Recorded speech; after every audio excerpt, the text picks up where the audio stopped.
Hello everyone, this is lesson number 4 and we are discussing the environment based on the current updates for 2023 prelims examinations.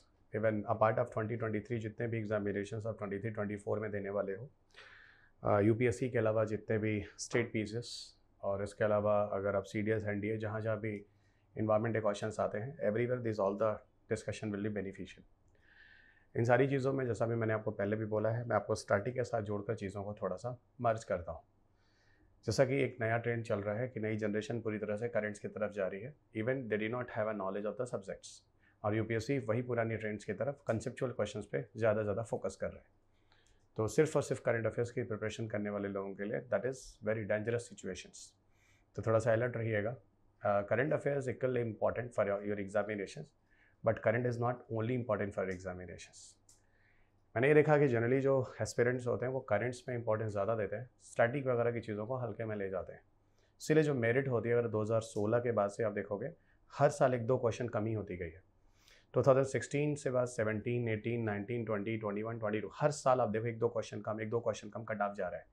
कभी किसी ने इस बारे में बात नहीं की है जो मैं आपको समझा रहा हूँ। तो थोड़ा ध्यान रखिएगा। क्वेश्चन पेपर यूपीएससी बहुत स्मार्टली बनाता है, चीज़ों को कंसेप्ट बेस्ड बनाता है। जब तक आपको किसी चीज़ का कंसेप्ट क्लियर नहीं होता, उसका बैकग्राउंड या बेसिक कंसेप्ट क्लियर नहीं होते, तब तक आप उनसे जुड़े कोई भी करंट अफेयर्स भी नहीं समझ सकते। तो चलिए, बहुत सारी बातें करने का ये टाइम नहीं है। ओके, और जितने भी लोगों ने मेरे जो स्टैटिक वगैरह चीज़ें सुनी हैं, उनके साथ ये करंट अपडेट्स भी आप साथ साथ करते रहिए। It will be enough for you.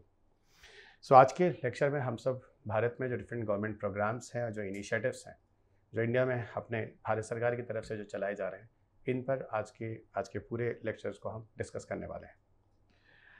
मेरा नाम डॉक्टर रवि अग्रवाल है और आप मुझे पूर्वांचल है इसके ऑनलाइन प्लेटफॉर्म पर लगातार सुनते रहते हैं। ये वो लिंक है जो मैं आपको शेयर कर रहा हूँ, इवन जिसका अपडेट मैं आपको दे रहा हूँ।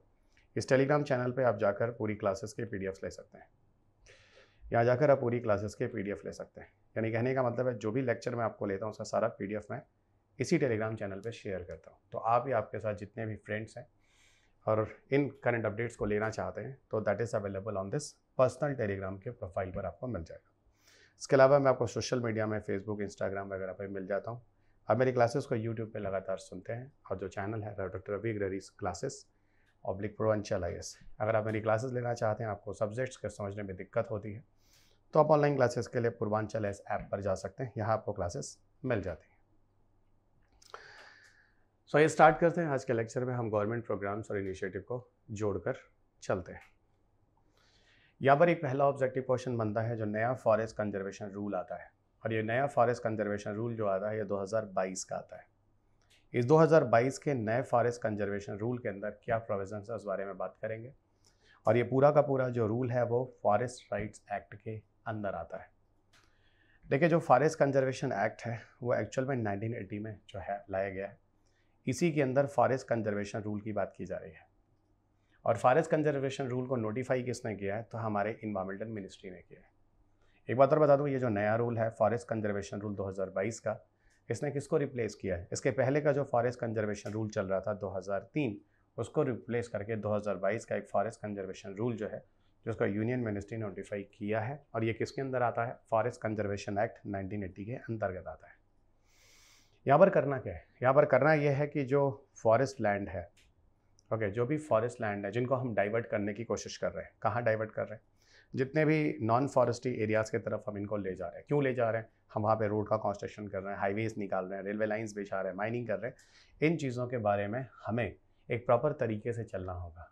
ओके, किस तरीके से पूरे बैलेंस अप्रोच को लेके चलना है, यही फॉरेस्ट कंजर्वेशन रूल के अंदर सारे के सारे प्रिस्क्राइब्ड मेथड्स और चीज़ें बताई गई हैं। ओके, तो यहाँ पर थोड़ा सा ध्यान रखिएगा फॉरेस्ट कंजर्वेशन रूल के बारे में। यहीं आपको लिए चलते हैं फॉरेस्ट कंजर्वेशन एक्ट 1980 के अंतर्गत, जिसके अंतर्गत डिफरेंट तरह के रूल लगातार बनाए जाते हैं। ओके, एक तो शेड्यूल कास्ट डेवलपर वाला जो है, शेड्यूल ट्राइब शेड्यूल कास्ट वाला, एक वो भी बात करेंगे, जहाँ पर जो लोग नेटिव हैं, जिस जगह के फॉरेस्ट एरियाज़ में रहते हैं, उनको वहाँ के लिए मालिकाना हक दिया जाता है, पर उसके लिए भी एक लिमिटेड एरिया होता है। क्या होता है वो आपको आगे लिए चलूँगा, उस पर भी यूपीएससी ने एक बार क्वेश्चन पूछा हुआ है, पर यहाँ इस बार के लिए फॉरेस्ट कंजर्वेशन एक्ट FCA 1980 की थोड़ी सी बात करेंगे। पूरी तरह से जो एक्ट होगा ये डिफॉरेस्टेशन को रेगुलेट करेगा, यानी आपको पेड़ नहीं काटने हैं, और पेड़ वगैरह भी अगर काटना है तो कुछ तरीके से होगा, कुछ चीज़ें होंगी। जो नॉन फॉरेस्ट्री पर्पज़ के लिए, ओके, अगर आप किसी फॉरेस्ट को नॉन फॉरेस्ट में कन्वर्ट करना चाहते हैं तो आपको बता दूं स्टेट गवर्नमेंट का कोई अधिकार नहीं है। यहाँ सारा का सारा जो अधिकार है वो सेंट्रल गवर्नमेंट को दिया गया है। Without the approval of central government आप किसी भी जगह के किसी भी फॉरेस्ट को काट नहीं सकते, उसे डिफॉरेस्ट नहीं कर सकते। तो यहाँ पर सबसे बड़ी बात बताऊँ तो यहाँ पर पूरी की पूरी तरह से सारा का सारा पावर जो है वो सेंटर के हाथ में है। सेंटर चाहे तो किसी भी अथॉरिटीज़ को डिनाई कर सकता है, ओके, किसी भी रिक्वेस्ट को या किसी भी तरह का कोई ग्रांट वगैरह है, ओके, तो उसको लीगली बाइंडिंग करने के लिए पूरी तरह से सरकार द्वारा ही मुहैया कराया जाता है, ताकि वो सिस्टम जो है वहाँ पर पूरी तरह से काम करे और वहाँ पर फॉरेस्ट को काफ़ी हद तक बचाया जाए। यहीं पर दो चीज़ें और बता दूँ, इस पूरे के पूरे कंजर्वेशन एक्ट में जो भी उस रूरल एरियाज़ के अंदर जो पूरे फॉरेस्ट का मैनेजमेंट करता है, अगेन आई रिपीट, जो रूरल एरियाज़ के अंदर किसी फॉरेस्ट का मैनेजमेंट करता है, एक्चुअल में वहाँ के उस एरियाज़ के लिए डिस्ट्रिक्ट कलेक्टर को अपॉइंट किया जाता है और डिस्ट्रिक्ट मजिस्ट्रेट का ही, डिस्ट्रिक्ट कलेक्टर का ही पूरा का पूरा प्रोसेस होता है।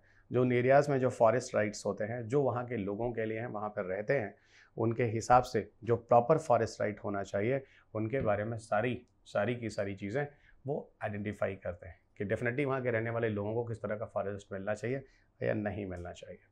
लेकिन वहाँ के डिस्ट्रिक्ट कलेक्टर को वहाँ की जो ग्राम सभा होती है ना, वहाँ की ग्राम सभा से पता करना होगा किस तरह की चीज़ें वहाँ के लोगों को चाहिए, क्योंकि पता है काफ़ी लोग उस जगह के गांव में या उस एरिया में जो लोग रहते हैं उनके जीविकोपार्जन का साधन होता है, यानी लिवलीहुड के लिए एक मीडियम होता है जो कि फॉरेस्ट करता है। तो ये सारी चीज़ें 1980s के एक्ट के अंदर है। दूसरा एक्ट जो मैं आपको बता रहा था, यहाँ पर एक बार यूपीएससी ने क्वेश्चन पूछ भी लिया, still this is very important for this year. Scheduled tribe और अदर ट्रेडिशनल फॉरेस्ट डेवलपर्स की बात करें, अगेन रिपीट, अगर हम शेड्यूल्ड ट्राइब्स और अदर ट्रेडिशनल फॉरेस्ट डेवलपर्स की बात करें, जिसको हम रिकॉग्निशन ऑफ फॉरेस्ट एक्ट 2006 के नाम से जानते हैं, यहीं पर हम लोग फॉरेस्ट राइट एक्ट 2006 की बात करने जा रहे हैं।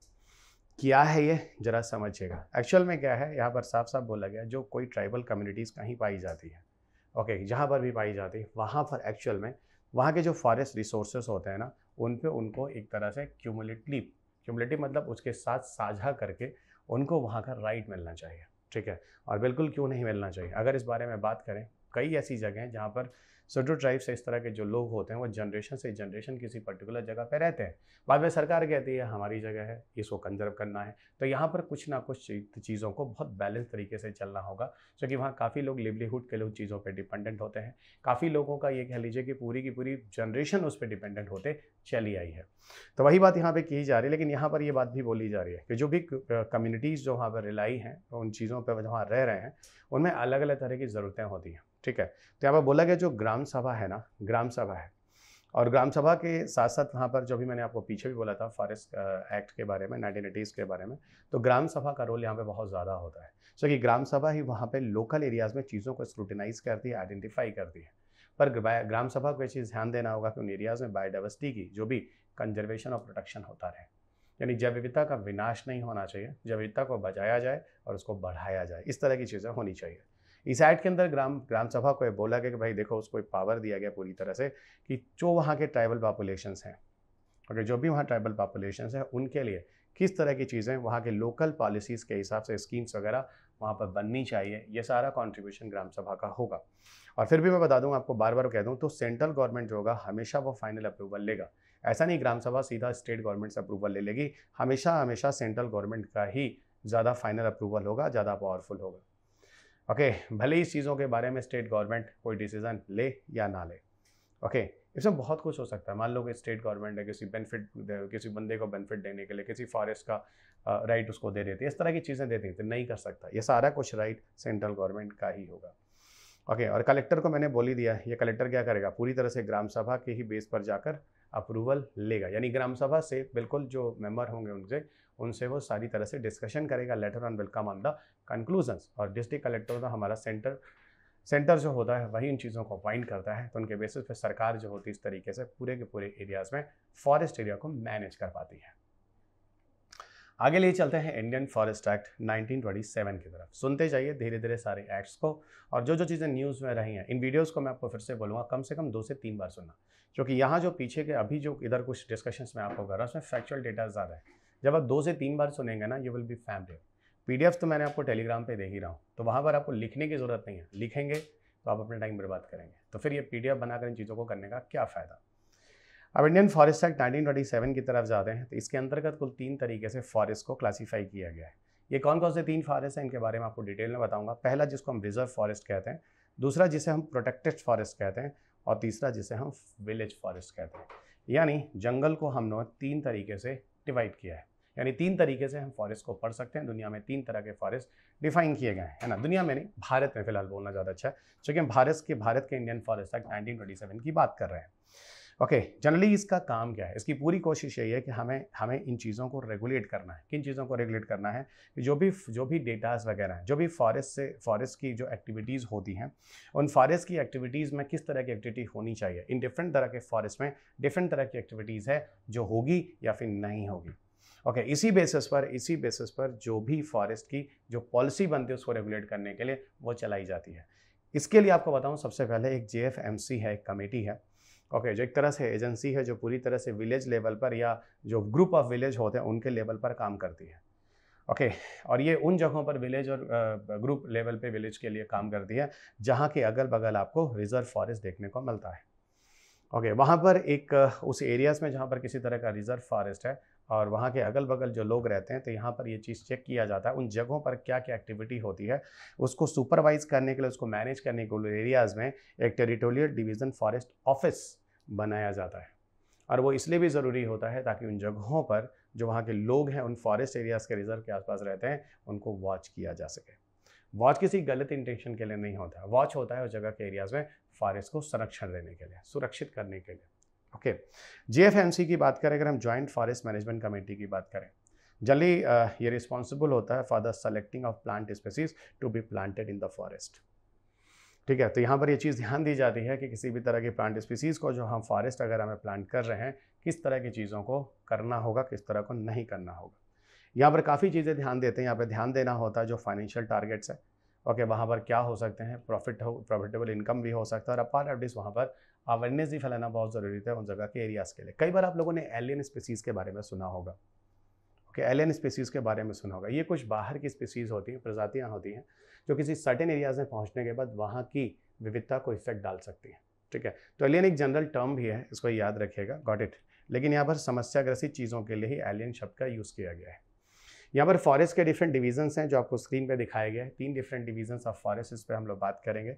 और उसके पहले एक बात और बता दूँ, जिस JFMC की हम यहाँ बात कर रहे हैं, ये जो जॉइंट फॉरेस्ट मैनेजमेंट कमेटी की बात कर रहे हैं, एक्चुअल में इसका काम क्या है? इसका मेन काम होता है कि जो फॉरेस्ट रिसोर्सेज होते हैं उसको सस्टेनेबल मैनेज करना, यानी उनका एक्सप्लॉयटेशन मत करना। हम अगर उन पर डिपेंडेंट हैं तो हम उनका यूज़ करें, लेकिन हम उनका मिसयूज़ ना करें कि वो फॉरेस्ट ही काट के हम ख़त्म कर दें। काट इट। क्योंकि एक कहावत आपने सुनी होगी, एक मुर्गी थी, वो सोने का अंडा देती थी। तो जब वो मुर्गी रोज़ सोने का अंडा देती थी तो पेशेंस रखो ना, फिर सोने का अंडा कल वो देगी, फिर ले लेना। अब ये थोड़ी ना मतलब होता है कि आप पूरे लालच में मुर्गी को ही काट के मार दें तो फिर वो सोने का अंडा आना बंद हो जाएगा। एग्जैक्टली उसी लॉजिक को मैं कह रहा हूँ, सस्टेनेबल मैनेजमेंट करो ना, इस तरीके से उसको यूज़ और मिसयूज़ मत कर दो कि वो चीज़ पूरी तरह से ख़त्म हो जाए। ठीक है, यहीं पर चीज़ों को कहा जाते हैं फॉरेस्ट कवर को और ज़्यादा बढ़ाओ, यानी एफॉरेस्टेशन की तरफ जाओ। वहाँ पे जो फॉरेस्ट लैंड एरिया जो ख़त्म हो रहे हैं उनको और ज़्यादा प्रमोट करो। वहाँ पर जो अवेयरनेस है वो लोगों को फैलाओ। वहाँ पर इन्वायरमेंट से जुड़े हुए जो शिक्षाएँ हैं, एजुकेशन से, वहाँ लोगों को दो। वहाँ पर जो वाटर सेट हो सकता है, जल वगैरह की चीज़ों को अगर हम मैनेज कर सकते हैं उनको मैनेज करो। कोशिश करो वहाँ पर अगर एम्प्लॉयमेंट की अपॉर्चुनिटीज़ नहीं रह सकती है, उन एरियाज़ में जो ट्राइबल कम्युनिटीज़ रहते हैं उनके लिए काम करो। ये सारा का सारा जो काम होता है JFMC का होता है। थोड़ा ध्यान रखना, ये JFMC आपके लिए एक अच्छा क्वेश्चन हो सकता है कम ईयर के एग्जामिनेशंस के लिए। जैसे कि आप कंजर्वेशन के चैप्टर में जाते हैं, संरक्षण जिसे आप कह रहे हैं, उसमें national park, sanctuaries, biosphere reserves की बात करते हैं। उसी तरह आपको बोलूँ, फॉरेस्ट भी ऐसे होते हैं जिनको भी हम कंजर्वेशन के अंदर रखते हैं। ओके, तो जैसे कि आप national park, wild life sanctuaries वगैरह, रिजर्व, ये सारी चीज़ें होती हैं, वैसे रिजर्व फॉरेस्ट वगैरह के बारे में भी बात होती है। इनको भी इन सीटू कंजर्वेशन के अंदर किया जा सकता है। ओके, अब यहाँ देखो, अगर भारत में बात करें तो करीब 55% जो है वो रिजर्व फॉरेस्ट है, 28% जो है वो प्रोटेक्टेड फॉरेस्ट है, और बाकी सारे के सारे फॉरेस्ट जो हैं वो अनक्लासीफाइड फॉरेस्ट है। पहले आपको लिए चलते हैं रिजर्व फॉरेस्ट का क्या मतलब होता है। नाम ही कह रहा है ये पूरी तरह से रिजर्व होता है। यहाँ पर जो भी लोकल पीपल होते हैं वो प्रोहिबिटेड होते हैं। ठीक है, यहाँ पूरी तरह से प्रोहिबिटेड होते हैं किसी भी तरह के कार्य को करने के लिए उन एरियाज़ में। हाँ, वहाँ पे साइंटिफिक रिसर्च, उस तरह के जो ऑफिशियल लोग होते हैं, they can go there. Okay, और डेफिनेटली स्क्रूटनीज और सुपरवाइज करने के लिए उनको जाना होगा। लेकिन रिजर्व फॉरेस्ट का मतलब जहाँ पर most restricted areas of forest हम बोल सकते हैं। ओके, अनक्लासीफाइड फॉरेस्ट वो होता है जहाँ फॉरेस्ट ऐसे होते हैं जो रिजर्व और प्रोटेक्टेड के अलावा होते हैं। ठीक है, तो ऐसा करते हैं फिर प्रोटेक्टेड ही पढ़ लेते हैं। प्रोटेक्टेड में क्या होता है, ये एक तरह से रिजर्व फॉरेस्ट होते हैं जहाँ एक्टिविटी जैसे हंटिंग, ग्राजिंग सम टाइम अलाउ होती है किसी कम्युनिटीज़ के जीवन के लिए, ठीक है। तो प्रोटेक्टेड फॉरेस्ट में ये होता है कि यहाँ पर आप फॉरेस्ट को प्रोटेक्ट करते हैं, यहाँ जाकर आप जानवरों को मार सकते हैं, कुछ चीज़ें हंटिंग जो एक फूड के लिए हो सकती है, जो छोटे मोटे व्यवसाय के लिए हो सकती हैं, पर एक्सप्लॉयटेशन के लिए नहीं, ठीक है। कुछ एरियाज़ के आप जानवरों को ही खत्म कर दीजिए, इस तरह की चीज़ें नहीं होनी चाहिए। अब बात करते हैं रिजर्व फॉरेस्ट और प्रोटेक्टेड फॉरेस्ट के बीच में जो फॉरेस्ट आता है उसको हम कहते हैं अनक्लासिफाइड फॉरेस्ट, जिसको हम पूरी तरह से क्लासीफाई ही नहीं कर सकते उसे किस तरह के पैरामीटर्स के अंदर रखें।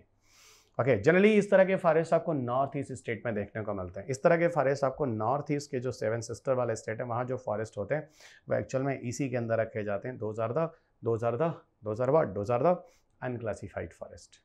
अगला आपको लिए चलते हैं वाइल्ड लाइफ प्रोटेक्शन इन 1972। इस पर भी खूब क्वेश्चन यूपीएससी ने पूछा है, जमाजम क्वेश्चन पूछा है, धमाधम क्वेश्चन पूछा है, जो भी वर्ड आप यूज करना चाहें। So wild life protection act is very very important जो 1972 का है। इस प्रोटेक्शन एक्ट के अंदर ये बोला गया कि हमारे कंट्री के अंदर जो वाइल्ड एनिमल्स हैं, वाइल्ड बर्ड्स हैं और प्लांट स्पीसीज हैं, ओके, उनके प्रोटेक्शन के लिए कार्य करना है और कोशिश ये करनी है कि जो इन्वायरमेंट है, जो इकोलॉजी है, उसको हम बचा कर रखें। इसके अलावा यहाँ पर कुछ चीज़ें और बोली गई हैं कि यहाँ पर जो एनिमल्स हैं, है ना, उनका जो एनिमल स्पीसीज वगैरह है उनको रेस्ट्रिक्ट किया गया है, उनकी हंटिंग को रोका गया है। इसके लिए बता आपको बहुत से तरह के कैटेगरीज बने, शेड्यूल्स बने, शेड्यूल 1, शेड्यूल 2, शेड्यूल 3, और हर शेड्यूल्स के अंदर वाइल्ड लाइफ जो हम बात कर रहे हैं वाइल्ड लाइफ प्रोटेक्शन एक्ट के अंदर जो अलग अलग शेड्यूल्स बने हैं, इन शेड्यूल्स के अंदर अलग अलग शेड्यूल में अलग अलग प्रोविजंस हैं। ओके, आपको बताऊं तो इसी वाइल्ड लाइफ प्रोटेक्शन एक्ट के अंदर ही चलकर सेंट्रल जू अथॉरिटी बनाई गई थी। यही सेंट्रल जू अथॉरिटी 1992 से है जो स्टैब्लिश्ड हुई है। तो सेंट्रल जू अथॉरिटी का जो रीज़न था वो कहीं ना कहीं नेशनल जो वाइल्ड लाइफ प्रोटेक्शन एक्ट है वही रहा है। 1972 में वाइल्ड लाइफ प्रोटेक्शन एक्ट आता है और 1992 में सेंट्रल जू अथॉरिटी को बनाया जाता है। यानी सेंट्रल जू अथॉरिटी के पीछे किसका रोल है, तो वाइल्ड लाइफ प्रोटेक्शन एक्ट 1972 का। यहीं पर आपको बता दूं national board for wild life जो है, ओके, ये स्टैचुटरी ऑर्गेनाइजेशंस हैं। स्टैचुरी ऑर्गेनाइजेशन का मतलब है ये जो काम करता है वो लॉ यानी नियम कानून के अंतर्गत काम करता है। ओके, इसीलिए यहाँ लिखा गया, देखो, it is following under certain acts. यहाँ पर पूरी की पूरी तरह से एक एडवाइजरी बोर्ड होता है, एक ना, एक एडवाइजरी बोर्ड होता है जो पूरी तरह से सेंट्रल गवर्नमेंट को एडवाइस देता है कि किस तरीके से वाइल्ड लाइफ कंजर्वेशन के मुद्दे को भारत में रखना है और उसको सुरक्षित करना है। यानी issues of wild life conservation के बारे में सारी जानकारी जो होता है यही जो बोर्ड होता है, national board for wild life जो बनाया गया, इसी की सारी जिम्मेदारी होती है। इसके अपने एडवाइजरी बोर्ड जो होते हैं यही इनकी जिम्मेदारी लेते हैं। ओके, इसी एक्ट के अंतर्गत भारत में नेशनल टाइगर कंजर्वेशन अथॉरिटी बनाई गई जिसको NTCA शॉर्ट में कहते हैं। NTCA जो है वो वाइल्ड लाइफ प्रोटेक्शन एक्ट 1972 के अंतर्गत आता है। ये मैंने आपको पहले ही बता दिया है। ये नेशनल टाइगर कंजर्वेशन अथॉरिटी, ये जो एक्ट है, ये एक्ट एक स्टैचुरी बॉडी, और ये पूरी की पूरी जो एक्ट है इंडिया में वो किस मिनिस्ट्री के अंदर आएंगे, तो of course ministry of environment, forest and climate change के अंदर ही आने वाला है। अब देखिएगा, जल्दी भारत के अंदर जो फॉरेस्ट हैं वो 2 लॉ के अंदर कवर होते हैं। पहला लॉ जो इंडियन फॉरेस्ट एक्ट 1927 के अंदर आता है और दूसरा जो वाइल्ड लाइफ प्रोटेक्शन एक्ट 1972 के अंदर आता है। इन दोनों के अंदर अगर बात की जाए तो फॉरेस्ट को गवर्न करने के तरीकों के बारे में बोला गया कि भारत में किस तरीके से हम वनों को संचालित करेंगे, ठीक है। वाइल्ड लाइफ प्रोटेक्शन एक्ट जो होता है वो chief wild life warden of the state to frame laws for tourist entering protected areas जैसे सेंचुरीज एंड नेशनल पार्क्स। यानी कहने का मतलब है जो सेंचुरीज या नेशनल पार्क में जो आप घूमने जाते हैं या इस तरह की चीज़ें होती हैं, जैसे जिम कॉर्बेट नेशनल पार्क आप जाते हैं, तो वहाँ पर घूमने टहलने में किस तरह के नियम कानून को फॉलो करने हैं, इसके बारे में भी वाइल्ड लाइफ प्रोटेक्शन एक्ट ही है ना कार्य करता है। इसका पूरा पावर जो होता है वो चीफ वाइल्ड लाइफ वार्डन को दे दिया जाता है, उस स्टेट के जो भी होते हैं, और वही वार्डन जो होते हैं किसी इस स्टेट के नेशनल पार्क और सेंचुरीज के लिए क्या नियम होना चाहिए, ठीक है, उनको वो फॉलो कराते हैं। हमारे कॉन्स्टिट्यूशन में भी वाइल्ड लाइफ के प्रोटेक्शन के लिए बहुत सारे आर्टिकल्स हैं, बहुत सारे प्रोविजंस हैं जो इन चीज़ों को बताते हैं। जहाँ पर 42nd अमेंडमेंट एक्ट 1976 में जो किया गया था, वहाँ पर बोला गया था कि forest and protection of wild animals and birds was transfer from the state to concurrent list. यानी स्टेट से हटाकर उसको कंकरेंट लिस्ट में डाल दिया जाए, पहली चीज़। ओके, तो यानी फॉरेस्ट और इस तरह के जो प्रोटेक्शंस हैं जहाँ वाइल्ड एनिमल्स की बात होती है, इन सबको कंकरेंट लिस्ट में डाल दिया जाए। ये 1976 का अमेंडमेंट एक्ट था। वहीं पर आर्टिकल 51G जो हमारे कॉन्स्टिट्यूशन में ये भी बताता है कि एवरी सिटीजन्स को ये प्रोटेक्ट और इम्प्रूव करना है हमारे अपने नेचुरल इन्वायरमेंट को, जिसमें आप फॉरेस्ट और वाइल्ड लाइफ की बात करते हैं। ओके, यानी एक तरह से फंडामेंटल ड्यूटी समझ जाइए, ठीक है। यह हम सबकी जिम्मेदारी है, नैतिक जिम्मेदारी है कि हम अपने अगल बगल के जो फॉरेस्ट और जो वाइल्ड लाइफ एनिमल्स हैं उसको संरक्षित करें, उसको बचाने की कोशिश करें। अगला topic of discussion national mission for a green India है, जिसको हम ग्रीन इंडिया मिशन के नाम से भी जानते हैं। अगला discussion national mission for a green India है, जिसे हम ग्रीन इंडिया मिशन के नाम से जानते हैं। इस पर भी यूपीएससी ने एक बार क्वेश्चन पूछा हुआ है।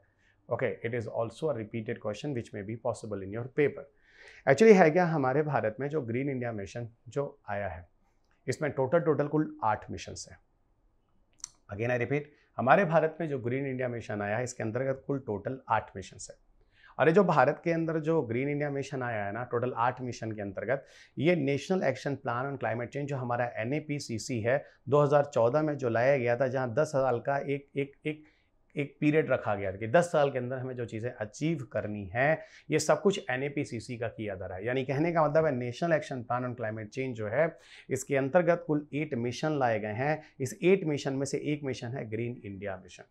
ये मिशन 2014 में लाया गया और 10 साल के पीरियड के लिए इसमें कुछ चीज़ें हैं, कुछ शर्तें हैं, जिन चीज़ों को डिसाइड किया गया। यहाँ पर पूरी तरह से कोशिश यही करनी है कि जो भारत के अंदर के जो फॉरेस्ट कवर हैं, जो पूरी जिम्मेदारी है, जिनकी जिम्मेदारी है पूरी तरह से क्लाइमेट चेंज को मैनेज करने की, उन सारे फॉरेस्ट कवर को हम क्या करेंगे, उनको बचाने की कोशिश करेंगे, उससे फिर से जनरेट करने की कोशिश करेंगे और उन्हें बढ़ाने की कोशिश करेंगे। यानी बचाएंगे, ओके, फिर से लाएंगे और उनको बढ़ाएंगे। इन तीनों तरीकों से हमें क्या करना है, इंडिया का जो फॉरेस्ट कवर है उसे बढ़ाना है और जिससे काफ़ी हद तक जो क्लाइमेट चेंज में होने वाले प्रभाव हैं उसको हम उनसे निपट सकें। वहीं दूसरी तरफ अगर इस मिशन के हम टारगेट पर जाते हैं, ये मिशन का टारगेट फिलहाल, it is a very important question, always remember. यहाँ बोला गया कि हम अपने इंडिया में जो फॉरेस्ट और ट्री कवर हैं उसको आने वाले 10 सालों में 5 मिलियन हेक्टेयर एरिया तक बढ़ा देंगे। दूसरा बोला गया, यहाँ पर यह भी बोला गया, जो एग्जिस्टिंग फॉरेस्ट और ट्री कवर हैं उसमें और भी ज़्यादा करीब 5 मिलियन हेक्टेयर फॉरेस्ट को, जो नॉन फॉरेस्ट लैंड है, आगे आने वाले 10 साल में उनको और बढ़ा दिया जाएगा। यानी 5 मिलियन एक्स्ट्रा जो फॉरेस्ट है, उनके अगल बगल जो नॉन फॉरेस्ट एरियाज होते हैं उनको भी बढ़ाया जाएगा। यानी 5 मिलियन तो पूरा का पूरा जो है इंक्रीज द फॉरेस्ट एरिया बढ़ाएंगे। कुछ ऐसे हैं जो नॉन फॉरेस्ट लैंड हैं, उनको हम 5 एकड़ तक बढ़ाएंगे। यानी कहने का मतलब है 10 मिलियन हेक्टेयर तो आपका ऐसे बढ़ गया।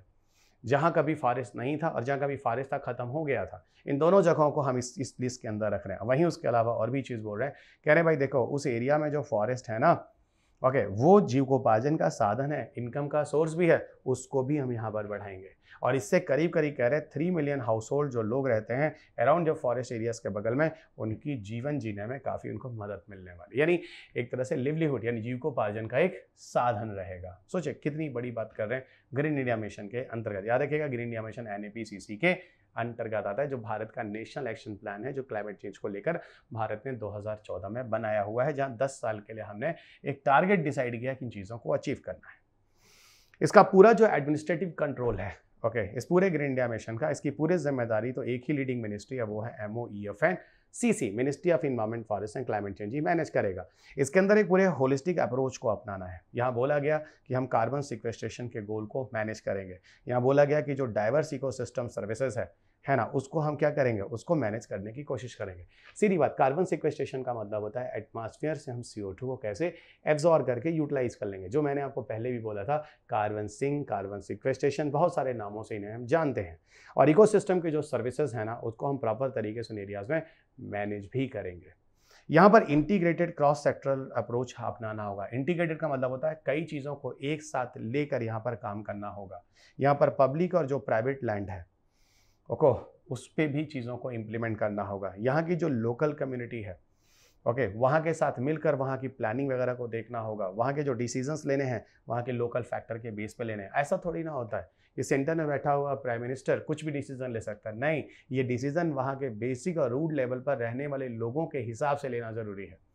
Got it. तो ये इसी को हम कहते हैं टॉप टू बॉटम अप्रोच जो होता है, वो प्रॉपर तरीके से फॉलो होता है। टॉप पे बैठे अगर लोग डिसीजन ले लिया करेंगे, वहाँ के रूट लेवल को किस तरह की प्रॉब्लम होती है कुछ पता ही नहीं चलेगा।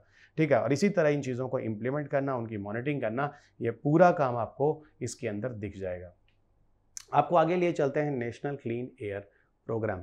काफ़ी ज़रूरी है। एयर पोल्यूशन आए दिन आप देखते हैं भारत में इसकी दुर्दशा क्या है, किस हिसाब से ये पूरे इंडिया में प्रॉब्लम क्रिएट कर रहा है। क्या है इसके अंदर, जनवरी 2019 में जो हमारी लीडिंग मिनिस्ट्री है MOEF NCC, ये साफ साफ नेशनल क्लीन एयर प्रोग्राम जो है वो लॉन्च करता है। ये क्लीन एयर एक्शन प्लान है जो भारत में लाया जाता है और इसके पीछे कारण आप सबको बता दूं, दिल्ली में होने वाला पोल्यूशन। और दिल्ली एक ऐसा कैपिटल है पूरी दुनिया का जो हाईली पोल्यूटेड कैपिटल बोला जाता है। ठीक है, पहले यही चीज़ कभी बीजिंग हुआ करती थी, कभी सिंगापुर, कभी और चीज़ें हुआ करती थी। आजकल हमारा अपना भारत देश का एक शहर जो कि हमारे देश की राजधानी भी है, दिल्ली, उसकी लिस्ट में है नंबर 1 पर। यहाँ पर NCAP के अंदर कुछ मैंडेट्स लाए गए। क्या NCAP के अंदर, नेशनल क्लीन एयर प्रोग्राम के अंदर मैंडेट लाए गए? साफ साफ कहा गया कि जो average ambient air quality standard है हर लोकेशंस का, वो हमको मैनेज करना होगा। सिर्फ एक किसी लेवल पे दिल्ली पे नहीं, पूरी इंडिया में जो average ambient air quality standard होना चाहिए। एवरेज का मतलब पूरे 365 दिन का ऑन एन एवरेज क्या होना चाहिए, सम टाइम अधिक सम टाइम कम, ऐसे करते करते एक balance of average ambient quality हमारे इंडिया में होनी चाहिए। इसके लिए बोला गया, क्या बोला गया कि जो पार्टिकुलेट मैटर 2.5 और 10 है ना, वो जो 2017 का जो लेवल है ना, 2017 के बेस ईयर को मानकर हम 20 से 30% कम कर दें आगे आने वाले समय में। और अगर हमने ये कम कर दिया तो काफ़ी हद तक इस जगह तक हम लोग पहुंच सकते हैं। इस NCAP के अंदर, नेशनल क्लीन एयर प्रोग्राम के अंदर टोटल 132 नॉन अटेनमेंट सिटीज़ की लिस्ट बनाई गई है। पता ये वही कंट्रीज़ हैं और ये कंट्री, ये पूरी की पूरी जो लिस्ट है ना, यहाँ पर 2014 से 2018 के बीच में जो डेटा आया था इन सिटीज़ के बेसिस पे, उसके बेसिस पे बताया गया। पता है नॉन अटेनमेंट सिटीज़ क्या होते हैं? जिनका air national ambient air quality के लेवल पर खरा नहीं उतरता है। यानी वो सिटीज़ जिसकी बात यहाँ पर नॉन अटेनमेंट सिटीज़ की बात कर रहे हैं, जो 2011 से 15 के बीच की जो एम्बिएंट एयर क्वालिटी स्टैंडर्ड है उसके पैरामीटर को फॉलो नहीं कर रहे हैं, उससे काफ़ी ऊपर चले जा रहे हैं, वो सब के सब नॉन अटेनमेंट सिटी, यानी ये ऐसे सिटी हैं जो सीरियस नहीं है। तो नॉन अटेनमेंट पे भी अगर कोई क्वेश्चन आता है तो कंफ्यूज मत कीजिएगा, थोड़ा सा मैंने डिफाइन कर दिया है। A non attainment city is a non attainment city is one whose air did not meet the national ambient quality standard, जो 2011 से 15 के बीच लाया गया। तो यहाँ बोला गया कि एक्चुअल में नेशनल क्लीन एयर प्रोग्राम क्या करेगा, ये एक तरह से स्पेसिफिक एक्शन प्लान होगा और पूरी तरह से इंप्लीमेंट करेगा किस तरह की चीज़ों में, सिटी स्पेसिफिक एक्शन प्लान, जिसको ये पूरी तरह से रेगुलरली मॉनिटर करेगा। यानी शहर के अंदर एयर पोल्यूशन को हमेशा देख रेख का कार्य करेगा। इसका उद्देश्य क्या है? इसका उद्देश्य साफ साफ है कि पूरी तरह से एक इफेक्टिव एयर क्वालिटी जो होगी वो हमारे देश में मेंटेन होनी चाहिए। इसका उद्देश्य है कि हमारे पास एक प्रॉपर एफिशिएंट डेटा हो जो कि लोगों तक पहुंचाया जाए, जिससे लोगों को जागरूक किया जा सके। तीसरा, हमारे साथ एक फीजिबल मैनेजमेंट प्लान हो जिसकी वजह से इस एयर पोल्यूशन वगैरह की चीज़ों को हम काफ़ी हद तक मैनेज कर सकें। तो ये 3 NCAP के नेशनल क्लीन एयर पोल्यूशन जो भी है इसके पूरे के पूरे ऑब्जेक्टिव्स हैं। भारत में अगर हम बात करें तो 3rd international day of clean air for blue sky जो है ना, यहाँ पर जैसे स्वच्छ वायु दिवस के नाम से भी हम लोग मनाते हैं, इस तरह के कैंपेन चलाए जाते हैं लोगों को जागरूक बनाने के लिए। प्रणव वेब पोर्टल है, थोड़ा ध्यान रखिएगा, ये एक वेब पोर्टल जो है इंडिया में स्पेशली ये ऐसा पोर्टल है जो एयर पोल्यूशन जो हो रहा है नॉन अटेनमेंट सिटीज़ में, उनको डिफरेंट तरह की जानकारी देना, जिसके बेसिस पर डिफरेंट पॉलिसीज, प्रोग्राम, स्कीम्स और एक्टिविटीज चलाना है। क्योंकि नॉन अटेनमेंट सिटीज़ में इस तरह की चीज़ें करना बहुत ज़्यादा ज़रूरी है। नॉन अटेनमेंट सिटीज़ में वो सिटीज़ भी हैं जो बहुत ही ज़्यादा खास इंपॉर्टेंट रोल प्ले करते हैं, जहाँ पर अच्छे खासे आपको पॉपुलेशन भी देखने को मिलता है। यहीं पर एक नया करंट अफेयर्स न्यूज़ आता है कि मेथनॉल ब्लेंडेड विद डीजल। हमेशा आप सुनते होंगे बायोडीजल को डीजल में मिलाया जाता है, लेकिन यहाँ एक न्यूज़ आता है जो कि बड़ा मिसलेनियस सा है, जहाँ पर बोला जाता है कि मेथनॉल को डीजल में मिलाना, यानी मेथनॉल ब्लेंडेड डीजल 15। तो हम किसके बारे में बात कर रहे हैं? Methanol blended diesel MD15। क्या है मेथनॉल डीजल? एक्चुअली क्या है, यहाँ बोला गया जो इनलैंड वाटर वेसल्स होंगे ना, मतलब देश के अंदर के जो इनलैंड वाटर वेसल्स होंगे या पानी वाले जो जहाज वहाज जो आप बोल सकते हो, उनकी कुछ डेमो ली गई और वहाँ पर ये देखा गया कि MD15 यानी मेथनॉल ब्लेंडेड डीजल, यानी 15% मेथनॉल ब्लेंडिंग जिस डीजल को यूज़ किया गया, उसके बड़े अच्छे रिजल्ट्स आए थे। देखा गया कि 15% रिडक्शन जो क्रूड ऑयल वगैरह का था वो हमने कम कर दिया था, क्योंकि ये 15% मिक्सिंग जो था क्रूड ऑयल की ज़रूरत को 15% कम कर देता है। तो कहीं ना कहीं हमने यहाँ क्या किया, फॉसिल फ्यूल को कंजर्व कर लिया, जो जीवाश्म ईंधन थे वो हमने बचा लिया, फॉसिल फ्यूल को कंजर्व कर लिया। दूसरा, bring down the green house gas emission by 20%। देखो मैंने बार बार कहा है, जो पौधों वगैरह से बनने वाले जो मेथनॉल्स, एथेनॉल्स या बायोडीजल होते हैं, ये काफ़ी हद तक सस्टेनेबल होते हैं।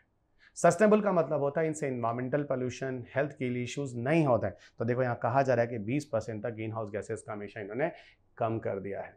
यहाँ पर नॉक्सेस का फॉर्मेशन, पार्टिकुलेट मैटर का फॉर्मेशन, सल्फर डाइऑक्साइड का फॉर्मेशन अगर देखा जाए तो एयर क्वालिटी में एयर में कम हो जाता है। तो इसका मतलब उन एरियाज़ की जो अर्बन एयर क्वालिटी होती है वो बेटर हो जाती है। और ऐसा भी बोला जाता है मेथनॉल जैसी चीज़ें जो होती हैं वो 5 मिलियन नए जॉब्स को और ज़्यादा क्रिएट भी करेंगे। लोग इस तरह के बिजनेस की तरफ जाएंगे, इस तरह की इंडस्ट्रीज आएगी जहां पर मेथनॉल को यूज़ किया जाएगा। यहीं पर नीति आयोग का स्टेटमेंट भी आता है। नीति आयोग क्या करता है, मेथनॉल इकोनॉमी प्रोग्राम जो होता है लॉन्च करता है 2018 में। और इसका पर्पस क्या होता है पता है, भारत अराउंड 25 to 30% जो फॉसिल फ्यूल्स हैं वो अपने कंट्री में हम लोग पेट्रोल डीजल खुद निकाल लेते हैं, बना लेते हैं, लेकिन 70% से ज़्यादा we people are dependent on other country.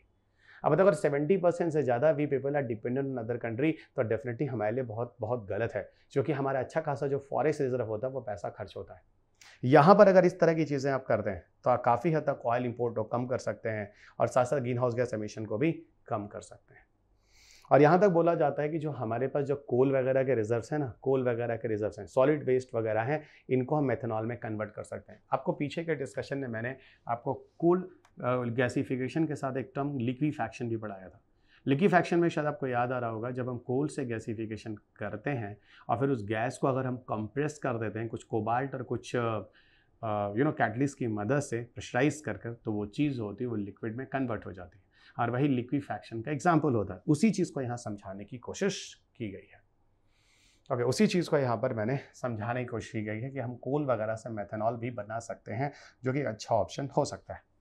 Methanol के बारे में थोड़ी सी बात कर लेते हैं। एक्चुअली मेथनॉल है क्या? देखो, मेथनॉल के बारे में बात करें, एक अल्टरनेटिव मेराइन फ्यूल हो सकता है जो कि शिप वगैरह में अगर इस तरह की चीज़ों के मिक्सिंग को यूज़ करते हैं। लो कॉस्ट है, ये भी मैं आपको बता दूँ, इकोनॉमिकली काफ़ी वायबल है। इसे वुड अल्कोहल के नाम से भी जानते हैं, बिल्कुल एथेनॉल के समान ही होता है। इसके अलावा इसका यूज़ किया जा सकता है प्लास्टिक, पेंट और कॉस्मेटिक्स वगैरह में भी इसको मिलाया जा सकता है। यहीं पर आपको बताऊं, इंडिया में इंडियन एनर्जी वीक 2030 इसका न्यूज़ भी रहा है। तो थोड़ा सा इंडियन एनर्जी वीक ऐसा मिसलेनियस टॉपिक मैंने यहाँ रखा है 2023। ये पहला ऐसा मेजर इवेंट है जो इंडिया के G20 प्रेसिडेंसी के अंदर लाया गया था। इसको पूरा ऑर्गेनाइज किया था ministry of petroleum and natural gas ने। तो ये थोड़ा सा ध्यान रखेगा इंडिया एनर्जी वीक के बारे में 2023 में जो लाया गया था। यही पर वो थोड़ी सी बात कर लेते हैं Namami Gange programme. That is always important and evergreen topic. क्या है नमामि गंगे प्रोग्राम? सुनिएगा। नमामि गंगे प्रोग्राम के बारे में बात करें तो ये सेंट्रल स्पॉन्सर्ड स्कीम है पूरी तरह से, और भारत सरकार की एक फ्लैगशिप स्कीम है, यानी सबसे महत्वपूर्ण। जब फ्लैगशिप कह देते तो समझ जाइएगा सबसे ज़्यादा महत्वपूर्ण है, और भारत सरकार इसको स्पेशली इंटेंशन दे रही है, इस पर काम कर रही है। ओके, ये नमामि गंगा प्रोग्राम किसके लिए लाया गया? आप सब जानते हैं, गंगा के पानी को क्लीन करने के लिए। यहाँ पर कोशिश क्या करनी है, हमें कंजर्व करना है, ठीक है, गंगा के पानी को, जहाँ से वहाँ की टूरिज्म, वहाँ की जो इकोनॉमिक लिवलीहुड्स है वो मेंटेन रहे। लोग वहाँ पे जीविकोपार्जन वगैरह जो कर रहे हैं वो उनका लगातार एक साधन बना रहे हैं। अगर हम नमामि गंगे प्रोग्राम की बात करें तो एक तरह से इंटीग्रेटेड कंजर्वेशन मिशन है, यानी सिर्फ एक के करने से नहीं होगा, बहुत लोगों को बहुत तरीके से यहाँ पर काम करना होगा, तब जाके हम इन चीज़ों को क्लीन कर पाएंगे। और मिनिस्ट्री ऑफ जल शक्ति 2014 है ना के अंतर्गत इस प्रोग्राम को, फ्लैगशिप प्रोग्राम को लाया गया है। ओके, तो इंटीग्रेटेड कंजर्वेशन मिशन जो है, मिशन ऑफ जल शक्ति 2014 के अंतर्गत लाया गया है। यहाँ पे 2 ऑब्जेक्टिव्स हैं, इस पूरे मिशन के 2 ऑब्जेक्टिव हैं। पहला क्या है? Effective abetment of pollutions, conservation and rejuvenation of national river Ganga, यानी पोल्यूशन को हम काफ़ी हद तक कम करें, और दूसरा जो गंगा है उसका संरक्षण करें, और गंगा में जो क्वालिटी का लॉस हो रहा है उसको फिर से हम रीगेन करें। National mission for clean Ganga जो है एक्चुअल में जो इम्प्लीमेंट हुआ है, ठीक है, the programme is being implemented by national mission for clean Ganga, ठीक है ना। वैसे बताऊं तो इसके नाम बार बार समय के साथ बदलते ही रहे हैं। इसी national mission of clean Ganga is implementation being of national Ganga council जो लेकर आया है। ओके, और यहाँ पर आपको बता दूं, which replace the national Ganga river basin authority. सबसे पहले ये नाम जो था गंगा के लिए वो national river Ganga basin authority था, बाद में उसका नाम बदलकर आप national mission for clean Ganga कर लेते हैं। यही चीज़ें हैं जो समय के साथ बदली हैं। गंगा का पानी कितना बदला है, नहीं बदला है पता नहीं, लेकिन प्रोग्राम का नाम बहुत तेज़ी से बदला है। ये चीज़ मैं आपको पहले बता देता हूँ। ये भारत में बहुत बड़ी चीज़ है और लोगों को लगता है कि नाम बदल जाने से देश में काम हो जाता है। चलिए अब बात होती है यहाँ पर नमामि गंगे प्रोग्राम या फिर जिस मिशन के बारे में एनएमसीजी की बात हम करें, national mission for clean Ganga, उसके अंदर क्या क्या प्रोविज़न होगा। सीधी बात कि जो भी गंगा का एरिया वहाँ के अगल बगल सीवेज ट्रीटमेंट इंफ्रास्ट्रक्चर डेवलप करना होगा। ऐसा नहीं होना चाहिए कि जो फीकल डिस्चार्ज हो वो अगल बगल के एरिया से होकर सीधा गंगा के पानी में जाए। दूसरा, रिवर सरफेस क्लीनिंग होनी चाहिए, तो रिवर के पानी का पूरा क्लीन करेंगे। एफॉरेस्टेशन करेंगे, अगल बगल थोड़े वन लगा देंगे। इंडस्ट्रियल इफ्लुएंट की मॉनिटरिंग करेंगे, कहीं उसके कचरे जो हैं वो इस गंगा के पानी में तो नहीं आ रहे। रिवर फ्रंट डेवलपमेंट का मतलब होता है रिवर के अगल बगल की जो एरियाज हैं उनको डेवलप करेंगे, वहाँ कुछ पार्क बना देंगे, कुछ मंदिर बना देंगे, कुछ तरह की चीज़ें बना देंगे जिससे उस जगह पे उल्टी सीधी एक्टिविटीज़ ना हो। बायोडाइवर्सिटी वहाँ के जो जैसे डॉल्फिन है, इस तरह की चीज़ उनको मैनेज करेंगे, लोगों को जागरूक करेंगे। और जो गांव वहाँ के अगल बगल से गुजरते हैं, करीब 4 या 5 स्टेट ऐसे हैं जहाँ से गंगा का पानी होकर गुजरता है, तो उन सारे के सारे गांव एरियाज़ के अगल बगल के एरियाज़ को हम गंगा ग्राम के नाम से बोलेंगे। एक रेस्पेक्ट की बात हो रही है जहाँ पर बोला जा रहा है कि वहाँ के एरियाज़ में हम प्रॉपर सैनिटेशन सिस्टम बनाएंगे, वहाँ के लोगों को जागरूक करेंगे, इस तरह की चीज़ें होंगी, ठीक है। और ताकि वहाँ का पानी अगर गंगा में जा भी रहा है तो काफ़ी क्लीन होने के बाद जाए, क्योंकि गंगा को दूषित करने के पीछे जो लोग होते हैं वो गंगा के अगल बगल के हैं। आपने देखा कि इंडिया में टॉयलेट्स वगैरह के लिए भी लोग रिवर के पास जाते हैं, इस तरह की चीज़ें करते हैं। तो इस तरह की चीज़ें नहीं होंगे, तभी यहाँ पे देखो सीवेज ट्रीटमेंट वगैरह इस तरह की चीज़ें भी की जा रही है। सारी चीज़ें एक इंटीग्रेटेड तरीके से एक पिलर की तरह काम करती हैं और इसके बेसिस पर नमामि गंगा प्रोग्राम जो है वो भारत में चल रहा है। हेड जो है इसका वो कौन है? इस पूरे के पूरे प्रोग्राम का जो हेड है वो सीधा हमारे देश के प्राइम मिनिस्टर है, ठीक है, जो 2016 में चीज़ें आई हैं।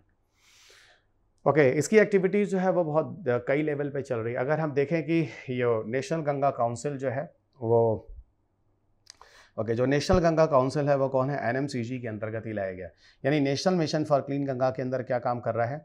National Ganga council. National Ganga council का यहाँ देखें, उस बारे में थोड़ा सा बात करते हैं। 2016 से न्यूज़ में आया है, ये काम कर रहा है। और पूरा नेशनल गंगा काउंसिल का जो हेड होगा वो कौन है? वो प्राइम मिनिस्टर जी हैं, ठीक है। यहाँ पर देखिए, अगर पूरी की पूरी बात करें तो हम कैसे पूरे गंगा के रिवर को सक्सेस करेंगे, मतलब क्लीन करेंगे हम, तो यहाँ पर कई लेवल पे बात हो रही है। पहला बोला जा रहा है एंट्री लेवल एक्टिविटीज़, कई लेवल की एक्टिविटीज़ है। दूसरा मीडियम टर्म एक्टिविटीज़ और तीसरा लॉन्ग टर्म एक्टिविटीज़ की मदद से, यानी नेशनल गंगा काउंसिल में बोला जा रहा है 3 तरह की एक्टिविटीज़ से हम गंगा के पानी को क्लीन करने वाले हैं, ठीक है।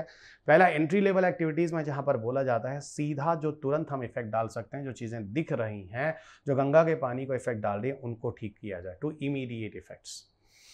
मीडियम टर्म में क्या होता है? यहाँ पर एटलीस्ट ऐसे कामों को किया जाए जहाँ जिनको करने में कम से कम कुछ साल लग जाएं, यानी 5 साल तक की चीज़ों में जो हम ट्रीटमेंट वगैरह करते हैं, जहाँ पर कम से कम 5 साल का समय होता है उसको मीडियम टर्म कहते हैं।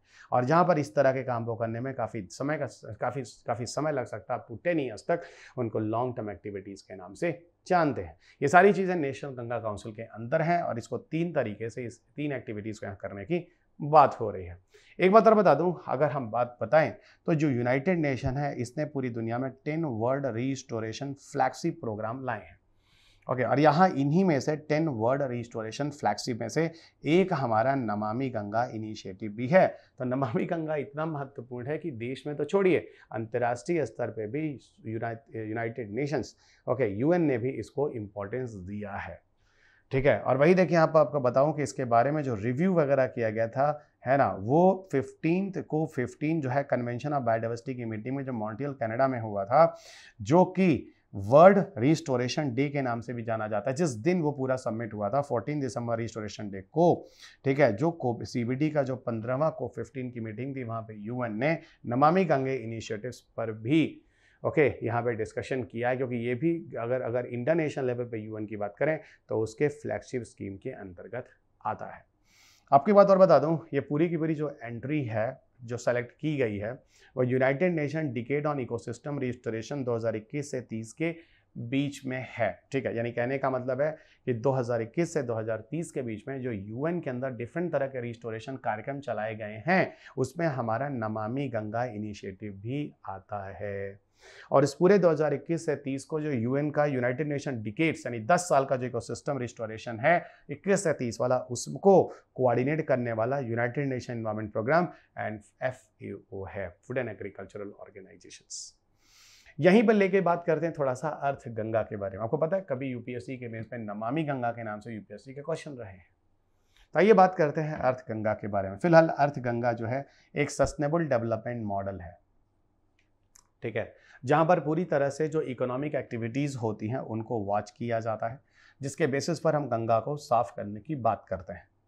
और ये चीज़ें जो हैं 2019 से अर्थ गंगा की शुरुआत हुई है। अर्थ गंगा के अंदर कुल 6 वर्टिकल्स हैं, जहाँ पर बोला गया zero budget natural farming. Okay, zero budget natural farming का सीधा मतलब होता है कि जिन एरियाज़ में गंगा होकर गुजर रही है वहाँ अगल बगल हम बिल्कुल भी केमिकल का प्रयोग नहीं करेंगे। हाँ, काऊ डंग या गोवर्धन स्कीम इस तरह की चीज़ें उन गाँव के एरिया में ठीक है। पहला, जीरो बजट नेचुरल फार्मिंग।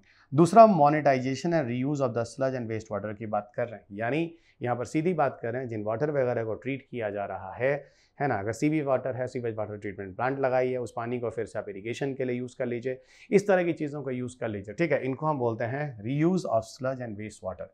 तीसरा, लिवलीहुड जनरेशन अपॉर्चुनिटीज़, यानी बोलना है कि अगल बगल के जो लोग हैं उनके पब्लिक पार्टिसिपेशंस को वहाँ पे बढ़ाया जाए, ठीक है। सॉरी, यहाँ पर लोकल हॉट्स वगैरह क्रिएट किए जाए, यानी उन एरियाज़ के अगल मेला लगाया जाए, कुछ तरह की चीज़ें की जाए ताकि काफ़ी हद तक वहाँ के लोगों को कुछ लिवलीहुड जनरेशन की अपॉर्चुनिटीज़ भी मिले। चौथा, पब्लिक पार्टिसिपेशन ऑलवेज इंपॉर्टेंट, जो आप समझते हैं, लोगों की सहभागिता।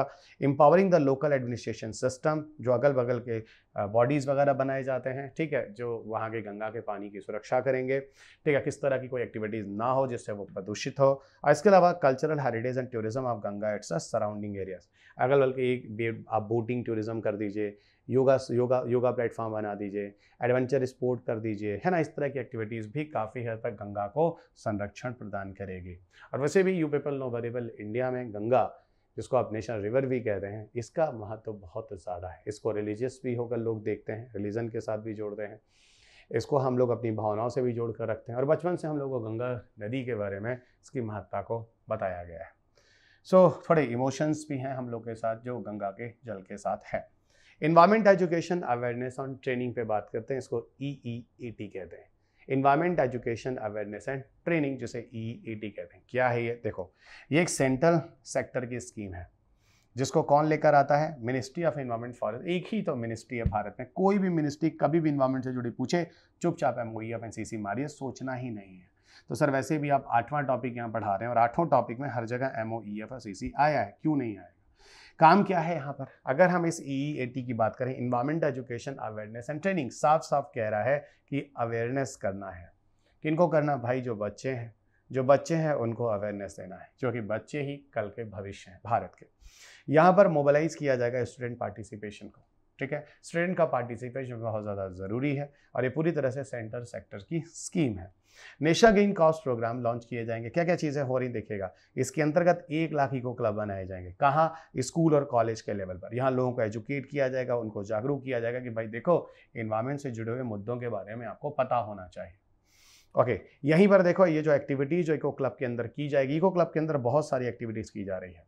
1 लाख से अधिक इको क्लब बनाए गए हैं। सोचिए, पूरे देश की बात हो रही है। सेंटर स्कीम है, ये सेंट्रल गवर्नमेंट द्वारा लाई गई स्कीम है।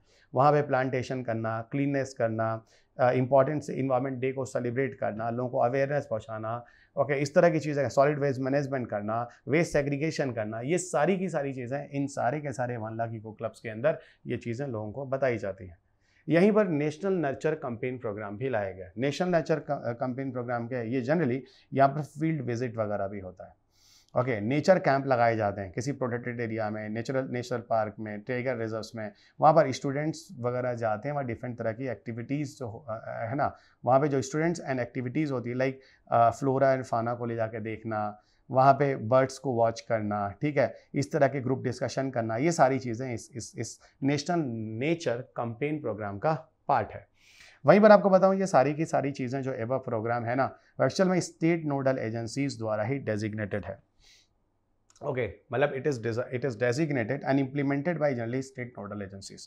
तो ठीक है, सेंट्रल इसको लॉन्च करता है, स्टेट इसको मैनेज करता है, एक लाइन में बोल दूं, और जहां यूनियन टेरिटरीज है, यूनियन टेरिटरी इसको मैनेज करेगा, ठीक है। अगली बात हम करते हैं हरित आयकर इनिशिएटिव के बारे में। बहुत ही इंटरेस्टिंग है, और सोचो, ये इनकम टैक्स द्वारा लाया गया एक प्रोविजन है। कितनी इंटरेस्टिंग चीज़ अभी आपको समझाता हूँ।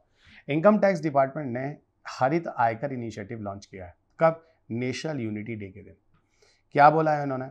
हरित का पूरा नाम है हरियाली achievement resolution bye income tax. Again repeat, हरित का पूरा नाम है हरियाली achievement resolution bye income tax. Launch किसने किया इसको? CBDT ने, यानी central board of direct taxes द्वारा इसको लॉन्च किया गया। करना क्या है? जो जो हमें हमारे अगल बगल जो एरियाज़ होते हैं, जैसे जो इनकम टैक्स डिपार्टमेंट वगैरह के जो अगल बगल बिल्डिंग्स के आसपास एरियाज़ होते हैं, वहाँ उनको ग्रीन कवर करने की बात की गई है। किन की मदद से? Planting trees, creating micro forest. असल में माइक्रो फॉरेस्ट का एक कंसेप्ट होता है, जैसे मान लो किसी एरियाज़ में कुछ जगह खाली है, तो कुछ नहीं, आप छोटे छोटे हाइट्स के ऐसे फॉरेस्ट वहाँ लगा दीजिए जो काफ़ी बुशी हो। बुशी मतलब काफ़ी डेंस हो। इस तरह का कॉन्सेप्ट इंडिया से नहीं आया, इस तरह का इंडिया के बाहर से आया। लेकिन जो बाहर इस तरह के जो माइक्रो फॉरेस्ट टाइप की चीज़ें चली, अब माइक्रो फॉरेस्ट मैंने आपको समझा दिया, छोटे से छोटे लेवल पर जहाँ पे लैंड खाली है, जहाँ पर मिट्टी और इस तरह की चीज़ों का मैनेज करके वहाँ पे छोटे छोटे हाइट्स के और बुशी फॉरेस्ट आप बना सकते हैं। ओके, प्रोडक्टिविटी कर सकते हैं, उन चीज़ों को इसके अंदर लाया गया है। ठीक है, यही माइक्रो फॉरेस्ट के बारे में मैं आपको बता रहा हूँ। ये फिलहाल इनकम टैक्स बिल्डिंग के आसपास शुरू किया गया, उसके अलावा अदर पब्लिक एरियाज में भी इस कैंपेन को बढ़ाया गया है। एक बात बता दूं कि पहला इस तरह का माइक्रो फॉरेस्ट भारत में जो इनॉग्रेट किया गया है वो अट्टारी बॉर्डर में पंजाब में इस तरह की चीज़ों को अपनाया गया है। फिलहाल माइक्रो फॉरेस्ट को हम मियावाकी मेथड भी कहते हैं, ध्यान रखिएगा। ये एक जापानीज बॉटनिस्ट होता है, उसी के नाम पर इसका नाम रखा गया था।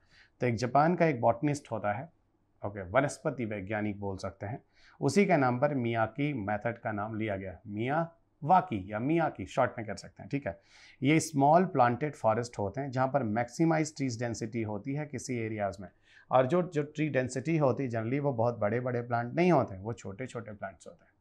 यहाँ तक कि इन एरियाज में जो वाइड वेराइटी ऑफ प्लांट्स को हम यहाँ पर कर सकते हैं जो डेंस मैनर में ग्रो करते हैं। याद रखिएगा, जल्दी इनमें ट्रीज नहीं होते, इनमें श्रब्स वगैरह ही होते हैं, और जो इस तरह के कैनोपीज होते हैं जो छोटे छोटे होते हैं, बड़े कैनोपी वाले ट्रीज वगैरह इनमें नहीं आते हैं।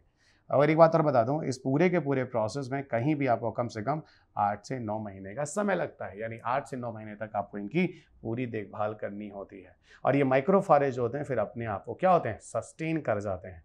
ये चीज़ें मियाकी मेथड के अंदर आती हैं। अगला आपको लिए चलते हैं graded response action plan, GRAP। Graded response action plan क्या होता है जरा समझना। ये एयर क्वालिटी को जो डिटोरेट हो रहा है, जो नुकसान हो रहा है, ख़त्म हो रहा है, उसको रोकने के लिए graded response action, radial response action plan लाया गया, खासतौर से दिल्ली और NCR रीजन के लिए। सुप्रीम कोर्ट ने इसकी मंजूरी दी 2016 में, नोटिफाई हुआ 2017 में। यहाँ पर पूरी तरह से आपको बताऊँ एक अथॉरिटी होगी, ठीक है। यहाँ सेवरल मीटिंग्स वगैरह करने के बाद जो अथॉरिटीज़ वगैरह हैं उसके बेसिस पर दिल्ली वगैरह के केस में जो सिचुएशन आप हम साल सुनते हैं दिवाली के आसपास अक्टूबर नवंबर में, उससे निपटने के लिए यहाँ पर पूरी तरह से बात की गई है। ठीक है, यहाँ पर एयर की क्वालिटी जो डिटोरेट हो रही है उसको कैसे हम मैनेज करेंगे, उसके लिए डिफरेंट तरह के इंस्टीट्यूशनलाइज मेजर्स जो हैं वो लगातार किए जा रहे हैं। यहीं पर आपको बता दूं इम्प्लीमेंटिंग जो एजेंसी है वो कौन सी है। ठीक है, इम्प्लीमेंटिंग एजेंसी जो है वो definitely commission for the air quality management के अंतर्गत ही चीज़ें की गई हैं। क्या? GREP को जो लाया गया है ग्रेडेड रिस्पॉन्स एक्शन प्लान, ये एक्चुअल में इम्प्लीमेंट हुआ है commission for air quality management के अंतर्गत, शॉर्ट में जिसे आप CAQM कहते हैं। यही ऑर्डर और डायरेक्शन देता है। इसी ऑर्डर और डायरेक्शन के बेस पर ही स्टेट गवर्नमेंट जो होता है वो अपने कार्यों को करता है, वहाँ नियम कानून बनाता है, लोगों को फोर्स करता है इन चीज़ों पर। यहाँ पे कुछ प्री एम्प्टिव मेजर्स भी लिए गए हैं, यानी शुरुआत में ही हम कुछ ऐसे प्रिकॉशंस लेते रहें जिससे आगे चलकर उस तरह की कंडीशंस ना आने पाए। ओके, ये पूरी तरह से वहाँ पे होने वाले जो फोरकास्ट वगैरह होते हैं उन चीज़ों पे डिपेंड करता है। ठीक है, वाइडर पॉल्यूटेंट रेंज भी हमें ध्यान देना होगा, शॉर्ट टर्म ही नहीं, इसके लिए हमें ओल्डर वर्जन की तरफ जाना होगा, है ना। असल में क्या है, जो ओल्डर वर्जन था उन्हीं से इस तरह की दिक्कतें हो रही थी, उसको हमको GREP के हिसाब से इन्फोर्स करना होगा, है ना। पुरानी चीज़ें, पुरानी तकनीकियाँ हमेशा कारगर नहीं होंगी। नए ज़माने, नए पोल्यूशन के हिसाब से नए तरीकों को हमें फोर्स करना होगा। ठीक है, जहाँ पर पूरी तरह से अब हमें PM 2.5 और PM 210 की तरफ देखना होगा, पार्टिकुलेट मैटर 2.5 और 10 जो साइजेस के होते हैं। GREP में एक बात और बोल दूँ, यहाँ पर बोला गया ये GREP जो है ग्रेडेड रिस्पॉन्स एक्शन प्लान जो है वो अब AQI मैनेज कर रहा है, और ये बोला कि यहाँ पर से CO2 मीथेन छोड़िए, आप कुछ ozone, sulphur dioxide, oxide of nitrogen, इस तरह के पॉल्यूटिंग गैसेस को भी चेक कीजिए। यहाँ पर गाइडलाइंस दिए गए लोगों के लिए, यहाँ पर रेस्ट्रिक्शंस दिए गए, BS3 पेट्रोल इंजन को बंद करो पूरी तरह से। ठीक है, यहाँ पर इसको सीवियर कैटेगरी में डाला गया, इस तरह की चीज़ों को, है ना, सीवियर कैटेगरी स्टेज में ले जाकर इस तरह की चीज़ों को रखा गया, ना कि ऐसा हो कि वो सीवियर प्लस स्तर पे चला जाए, यानी और ज़्यादा खतरनाक स्तर पे चला जाए। तो ये सारी की सारी चीज़ें थी, थोड़ा सा ध्यान रखेंगे। ग्रेडेड रिस्पॉन्स एक्शन प्लान, ये भी मुझे लगता है ये अच्छा क्वेश्चन हो सकता है। इसको भी 2-3 बार पूरे लेक्चर को सुन जरूर लीजिएगा, लेकिन याद रखिएगा इधर इधर जो लेक्चर्स आपको मैं करा रहा हूँ वो ज़्यादा से ज़्यादा फैक्चुअल है, और फैक्चुअल को चीज़ें तभी याद होंगी जब 2 से 3 बार इन चीज़ों को आप सुनेंगे। मैं तो कहता हूँ इनको 2-3 बार हेडफोन लगाइए, PDF आप टेलीग्राम से लीजिए, ये वो टेलीग्राम लिंक है जो मैं आपको बता रहा हूँ, इस टेलीग्राम ग्रीन से जाकर PDF को सीधा ले लीजिए और फिर जाकर सीधा का सीधा इस करंट अपडेट्स को 2-3 बार रिवीजन कर लीजिए। तो ये है टेलीग्राम जहाँ आप जुड़ सकते हैं मेरे साथ हमेशा के लिए, और यहीं पर मैं आपको करंट्स की वीडियोस लिंक भी डाल ही रहा हूँ PDF के साथ। ये फेसबुक पेज है या इंस्टाग्राम है, यहाँ भी आप मेरे साथ जुड़ सकते हैं। ये क्लासेस हैं, अगर आपको इन्वायरमेंट में अभी भी लगता है कि इन्वायरमेंट में अभी आपको और ज़्यादा नॉलेज लेने की ज़रूरत है, तो इन्वायरमेंट के कोर्सेज जो आपको पूर्वांचल इस एप्लीकेशन पर मिल जाते हैं। इधर स्कैन कोड है, आप सीधा स्कैन कोड को लेकर सीधा इस एप्लीकेशन तक पहुँच सकते हैं। ये किताबें हैं जो मैग्रा हिल में पब्लिश हुई हैं, और ये किताबें हर साल अपडेट भी होती रहती हैं। आगे आगे आपको फिर ये किताब अपडेटेड मिल जाएगी। सो धन्यवाद दोस्तों, अगले लेक्चर में आपके साथ फिर मुलाकात होगी, तब तक अपना ख्याल रखें, स्वस्थ रहें, खुश रहें, मस्त रहें, मुस्कुराते रहें, और हाँ, थोड़ा धैर्य रखें। चीज़ें मैं धीरे धीरे ला रहा हूँ, ओके, और आपके पास आगे भी लेता आऊँगा, ठीक है। थैंक यू, जय हिंद।